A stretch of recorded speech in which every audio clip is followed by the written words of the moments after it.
नमस्कार, आपका स्वागत है। आप देख रहे हैं लाइव मीडिया और मैं हूं सुनील कुमार। अभी 2005 से बिहार में पेंशन बंद है। हमारे साथ हैं, आइए जानते हैं कि ये पूरा मामला क्या है। जी बताया जाए सर, क्या है पूरा मामला ये?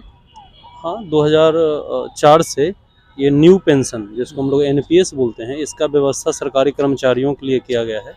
इससे पूर्व में पुरानी पेंशन था। भारत सरकार के अनुरूप बिहार सरकार में व्यवस्था लागू है। भारत सरकार 2004 में बंद किया तो बिहार सरकार में भी लागू हो गया। तो इधर कुछ दिनों में एनएमओपीएस एक संगठन है जिसने बहुत अच्छा काम किया देश के स्तर पे, जिसका रिजल्ट ये आया कि राजस्थान और छत्तीसगढ़ दो जगह राज्य सरकारें पुरानी पेंशन लागू कर दी है। तो हम लोग भी इस संबंध में माननीय मुख्यमंत्री सर को एक ज्ञापन भी दिए हैं।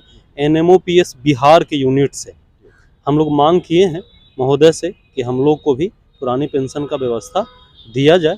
चूँकि 8 साल, 10 साल, 12 साल, 15 साल, 20 साल तक भी नौकरी करने के बाद रिटायर होने के उपरांत पेंशन 1500, 1600, 1800, 2000 के आसपास आता है। जबकि पुरानी पेंशन में बेसिक का आधा का गारंटी तो जरूर होता है, उसके बाद अदर अलाउंस। तो चूंकि हम लोग जिंदगी का खून पसीना सब कुछ सरकारी सेवा में लगा देते हैं, तो हमको एक फिक्स गारंटी चाहिए जिससे हम लोगों का जीवन यापन हो सके, बुढ़ापा में अपने बच्चों के भरोसे नहीं रहना पड़े। अभी यही समझ लीजिए कि एक औरत हमसे मिली थी जिनका पेंशन 2200 कुछ रुपया फिक्स हुआ था। तो 2200 कुछ रुपया में तो उनका सब्जी भी नहीं होगा, वो रेंट कहाँ से पे करेंगे, उनका पर्सनल खर्चा कहाँ से आएगा, दूध का खर्चा कहाँ से उठाएंगे, ये सब तो अलग से हो गया। तो ये पेंशन का कोई मतलब नहीं है। तो हम लोग निवेदन कर रहे हैं और कल इसी संबंध में एक कार्यशाला जगजीवन राम संसदीय शोध संस्थान बगल में है, यहाँ पे हम लोग एक कार्यशाला कर रहे हैं जिसमें डिस्कशन कर रहे हैं कि पुरानी पेंशन क्या है, नई पेंशन क्या है। इसमें एनएमओपीएस के एनएमओपीएस का राष्ट्रीय अध्यक्ष विजय बंधु जी आ रहे हैं, विजय कुमार बंधु आ रहे हैं, उसमें शामिल होंगे, वो हमारे मुख्य अतिथि हैं। इसके साथ साथ सभी जिला से लगभग 10-10 लोग तो कम से कम आएंगे और सचिवालय सेवा एवं सभी बिहार में जितना भी सेवा है, सभी सेवा के अध्यक्ष महामंत्री आ रहे हैं और हम लोग डिस्कशन कर रहे हैं। और फिर सरकार से हम लोग मांगेंगे, निवेदन पूर्वक मांगेंगे कि हम सबको भी जैसे राजस्थान और छत्तीसगढ़ में दिया गया, हमारे यहाँ भी सरकार देंगे। लागू होनी चाहिए। हाँ, होनी चाहिए। क्या नाम हुआ सर? मेरा नाम शशि भूषण है और एनएमओपीएस बिहार प्रांत का मैं महामंत्री हूँ। और ये लोग बैठक करने वाले हैं, उस पर क्या क्या डिसीजन लेने वाले हैं? हम लोग यही डिसीजन करने वाले हैं कि हम इस सरकार के में जवानी लेकर आए थे, यहाँ से बुढ़ारी लेकर के जाएंगे और उस बुढ़ापा में हमें भी जीवन का सहारा चाहिए।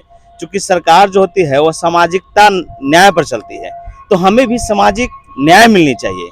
क्योंकि जब मैं बुढ़ापा में लेके जाऊंगा और मुझे हाथ में मात्र 2000-3000 रुपये आएंगे, तो बुढ़ापा में एक दवा की खर्चे और भी बुढ़ापा में ज़्यादा खर्चे हो जाते हैं। तो उस समय मैं अपनी कहाँ पूरी करूँगी, किसके हाथ पे रहूँगे? अगर बच्चे उस समय नहीं मानेंगे तब तो फिर मैं रोड पर आ जाऊँगा। तो मुझे बुढ़ापा का एक सिक्योरिटी चाहिए। बस इसी सिक्योरिटी के न्याय के लिए मैं चाहता हूँ कि जिस तरह से माननीय लोगों का भी पुरानी पेंशन है, हमें भी पुरानी पेंशन को रिस्टोर किया जाए, दिया जाए। बस यही निवेदन है। इसी निवेदन के लिए हम लोग कल इकट्ठा हो रहे हैं, जिसमें हमारे राष्ट्रीय अध्यक्ष एनएमओपीएस के विजय बंधु आ रहे हैं और सभी जिला के जिलाध्यक्ष लोग आ रहे हैं, शामिल होंगे हम लोग जगजीवन शोध संस्थान में। यही लोगों से सरकार, आप लोग से आग्रह है कि सरकार तक हमारी बातों को पहुंचाएं कि जिस तरह से छत्तीसगढ़ में और राजस्थान में पुरानी पेंशन दिया गया और झारखंड भी पुरानी पेंशन देने की राह पर चल दिए हैं, जैसा कि माननीय मुख्यमंत्री हेमंत सोरेन जी घोषणा किए हैं। बिहार के भी माननीय नीतीश कुमार मुख्यमंत्री यह पुरानी पेंशन देने की घोषणा करें, क्योंकि बिहार के सरकार के लोग सभी लोग जानते हैं कि यह सामाजिक न्याय पर काम करती है। तो अपने जो उनके अंदर जो मुलाजिम काम कर रहे हैं, उन पर भी वो सामाजिक न्याय की अपनी छवि जरूर छोड़ना चाहेंगे। क्या नाम? राकेश कुमार। जी हाँ, जैसे बिहार में पेंशन बंद है, छत्तीसगढ़ और राजस्थान और झारखंड भी देने जा रही है। तो बिहार में भी पेंशन मिलना चाहिए। हमारे साथ और भी लोग हैं, जानते हैं इनसे। पुरानी पेंशन जो बंद हो गई है उस पर सब क्या कहना चाहते पुरानी पेंशन को बंद करके सेंट्रल गवर्नमेंट ने 2004 में जो न्यू पेंशन स्कीम लाया, वो एक तरह से पूरी सोची समझी रणनीति के लाया गया था। कारपोरेट सेक्टर को बहुत बड़ा फंड जो सरकारी गवर्नमेंट के कर्मचारी हैं उनके पेंशन का जो बहुत बड़ा फंड है उसके सरकार उसमें अपना 14% इस समय देती है और कर्मचारी के हिस्सेदारी का 10% जाता है। वो बहुत बड़ा फंड है। पूरे भारत के जितने भी राज्य और केंद्रीय स्तर के कर्मचारी हैं वो बहुत बड़ा फंड है और उसी फंड को एक तरह से पूंजीगत लाभ के लिए अपने उस समय जो भी प्रधानमंत्री थे उन्होंने अपने मित्रगण या जो भी उनके कॉरपोरेट लॉबी के उनकी पार्टी को समर्थन देते थे, उनकी पार्टी में एक तरह से निवेश के लिए वो सुनियोजित रूप से वो रणनीति लाई गई और पूरी तरह से जो भी न्यू पेंशन स्कीम है वो कॉरपोरेट को फ़ायदा पहुंचाने वाली है। अभी पिछले एक हफ्ते से शेयर मार्केट लगातार गिर रहा है। हमें जितने भी हम लोगों के मित्रगण हैं जिनका एनपीएस में कटौती हुआ है उनका प्रिंसिपल अमाउंट, जैसे किसी का अभी तक कटौती 2 लाख हुआ है, प्रिंसिपल अमाउंट में भी -4 से 5% जा रहा है। मतलब हमने जितना जमा किया उस पर सरकार तो कहती है कि 10 से 12% आपको फ़ायदा मिलेगा और जब आप रिटायर होंगे बहुत बड़ा अमाउंट लेके जाएंगे। लेकिन जब हमारे पैसे का जितना 2 लाख रुपए हमारी कटौती हुई है उसमें भी 5% और घट गया है। हमारा मूल जितना पैसा जितना 5% और लॉस हो गया। जितना मेरा पैसा था उसमें से भी 5% घट गया है। 2 लाख का 5% एक तरह से 10,000 रुपये 10-12 हज़ार रुपये इस समय 2 लाख में से भी 1,88,000 के आसपास दिखा रहा है। तो मतलब किस हिसाब से गवर्नमेंट कर रही है, इसमें एक तरह से अनिश्चितता है। पुरानी पेंशन थी, जिस समय आप रिटायर होते थे उस समय जितना मूल वेतन रहता था उसका 50% और प्लस डीए मिलता था। वो भी डीए समय समय पर महंगाई के अनुरूप उसमें समायोजन होता था। इस पेंशन में किसी भी प्रकार का कोई समायोजन नहीं है। न्यू पेंशन में आप जब रिटायर होंगे आपको 60% अमाउंट जितना आपका पैसा रहेगा उसमें से मिल जाएगा और 40% पे जो भी मार्केट में उस समय जितना भी ग्रोथ रेट रहेगा 5% 4% या माइनस में रहेगा उसके हिसाब से आपको पेंशन मिलेगी। फिक्स पेंशन कितना मिलेगी ये कोई नहीं जानता है कि आज हम आज से 30 बरस बाद या 25 बरस बाद रिटायर होंगे तो हमको कितना पेंशन मिलेगा। लेकिन यदि पुरानी पेंशन थी उसमें फिक्स रहता था कि जो भी आदमी जितने मूल वेतन पे रिटायर होता था उसका आधा वो पाता था, उसका डीए पाता था, समय समय पर उसको महंगाई भत्ता मिलता था। तो पूरी की पूरी एक तरह से सिर्फ पूरे देश में ही ये चल रहा है। एक तरह से निजीकरण का भी आज दौर चल रहा है। कुछ दिन बाद सरकारी नौकरी ही नहीं रहेगी तो पेंशन या ये सब बहाली की मुद्दे ही नहीं उठेंगे। ये सब चीज़ें समाप्त हो जाएंगी धीरे धीरे। और उस समय लोगों को अब 2004 में तो जब शुरू में लागू हुआ तो कोई भी ओल्ड पेंशन वाले ही लोग थे, न्यू पेंशन का कोई लोग थे नहीं। इस तरह से इतने व्यापक स्तर पे इसका विरोध नहीं हुआ। लेकिन आज लगभग 2004 से 2022 तक लगभग 12-14 वर्षों में बहुत से लोग कर्मचारी अभी भी रिटायर हुए हैं। किसी का 2,000 पेंशन आ रहा है पर मंथ, किसी का 4,000 आ रहा है। तो इस तरह से आज के दौर में 4,000 रुपये में कैसे कोई गुजारा कर सकता है, चाहे उसको स्वयं अपने से गुजारा करना हो। 4,000 में कोई हमको नहीं लगता है कि गुजारा कर सकता है। इसमें भी सबसे ज़्यादा न्यू पेंशन में सबसे ज़्यादा घाटा उस कर्मचारी को है जो बहुत देर से नौकरी पाता है। जैसे कोई कम एज में पाता है उसका तो ले दे करके किसी तरह जीवन यापन शायद हो जाए, वो भी हो जाएगा यदि शेयर मार्केट धड़ाम हो जाएगा।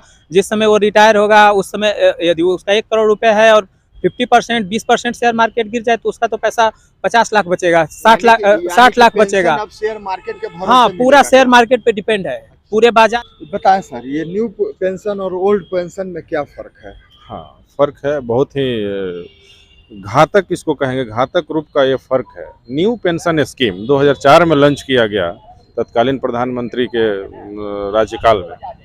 इसका नाम न्यू पेंशन स्कीम दिया गया, लेकिन कर्मचारियों के लिए एक्चुअली में नो पेंशन स्कीम है। एन फॉर न्यू कहा गया, लेकिन ये नो पेंशन, हम लोग उसको नो पेंशन स्कीम कहते हैं। और ये बहुत ही इसको क्या नाम दिया जाए, आपराधिक किस्म का ये योजना है। आप पूरा जीवन का गोल्डन पीरियड, पूरे लाइफ का गोल्डन पीरियड आप ऑफिस में व्यतीत करते हैं। पूरे होल डे का अगर 24 घंटा है उसका भी गोल्डन पीरियड, अगर दिन का हम देखते हैं गोल्डन पीरियड वही है। आप सामाजिक कार्यों के लिए ही लगाते हैं। अगर ऑफिस में काम करते हैं अपने राज्य के लिए, सरकार के लिए, लोगों के हित में ही आप काम करते हैं, पूरी आपकी जीवन की गोल्डन पीरियड सुनहरा अवसर कार्यालय में जाता है। फिर आप अवकाश ग्रहण करते हैं तो आपको कुछ मिलने वाला नहीं है। कहने के लिए कर्मचारियों के हिस्से से 10% और सरकार की तरफ से 14% कंट्रीब्यूशन जाता है इस योजना में। और उस पैसे का एक तरह का आप कहें तो वृद्धि न होकर एक तरह का अवमूल्यन है। जैसे मेरे पूर्व के वक्ता ने बताया कि अगर हमारा कंट्रीब्यूशन 15 लाख हमारा नेट है तो 15 लाख भी नहीं, वृद्धि तो छोड़ दीजिए, 15 लाख भी नहीं है, वो 14.5 लाख के आसपास में वो पैसे हैं, 14,30-40 हज़ार के आसपास में वो आपके पैसे का वैल्यू है, क्योंकि इसको डायरेक्ट शेयर मार्केट से जोड़ा गया है। शेयर मार्केट का कब क्या रहेगा कोई कहना मुश्किल। आपके रिटायरमेंट का टाइम हो सकता है वो आ जाए 50%। जी बिल्कुल, वो भी संभावना है, उससे इनकार नहीं किया जा सकता। तो इसलिए पूरे देश भर के सरकारी कर्मचारी, चाहे वो राज्य के हों या केंद्र के हों, आंदोलित हैं, व्यथित हैं अपने भविष्य को लेकर, क्योंकि जिस प्रकार से महंगाई बढ़ रही है। विगत कुछ डाटा भी हम लोगों के पास है, बहुत सारे शिक्षक जो रिटायर हुए हैं जिनका वर्तमान वेतन 60,000 70,000 रुपये प्रति माह है, उनका रिटायरमेंट के बाद पेंशन, न्यू पेंशन स्कीम योजना के तहत उनका पेंशन 700-800 रुपये प्रति माह फिक्स हुआ है।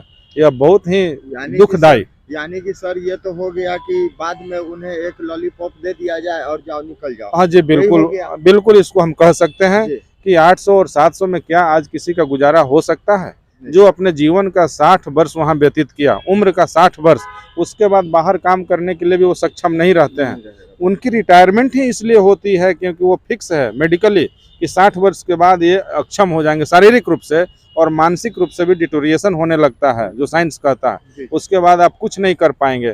तो जो लाइफ कम से कम 50% उनको मिलना जी, जो पुरानी पेंशन योजना थी वही पुरानी पेंशन योजना हम लोग मांग कर रहे हैं, वही आज भी लागू होनी चाहिए, क्योंकि हमारे जितने भी माननीय हैं उन्होंने अपने लिए वही योजना रखा है।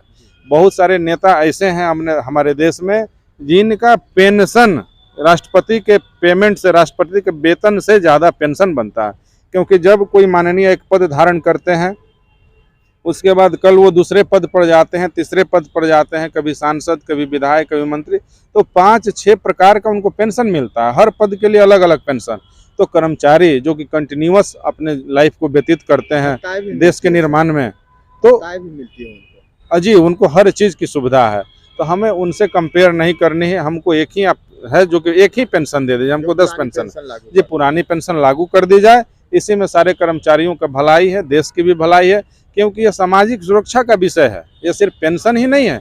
अगर कोई व्यक्ति शांतिपूर्ण तरीके से अपने जीवन को व्यतीत कर रहा है, इसका मतलब कि समाज भी सुरक्षित है, अन्यथा वो किसी प्रकार का डिस्ट्रक्टिव माइंड भी हो सकता है किसी का, जो कि मनोविज्ञान करता है। खैर जी, मेरा नाम अनिरुद्ध है और वरिष्ठ उपाध्यक्ष बिहार प्रदेश NMOPS में होगा, यानी कि 10% 5% जोड़ करके इनको दिया जाएगा। देख सकते हैं सरकार तो यूज कर रही है और यूज करके इसको निकाल करके फेंक देगी। निजीकरण जिस तरह से बढ़ रहा है, सरकारी कर्मचारियों पर भी दबाव बढ़ रहा है। जी हाँ, आप देख रहे हैं लाइव मीडिया। अगर यह वीडियो अच्छा लगा हो तो जनहित में शेयर करें। आपका बहुत बहुत धन्यवाद।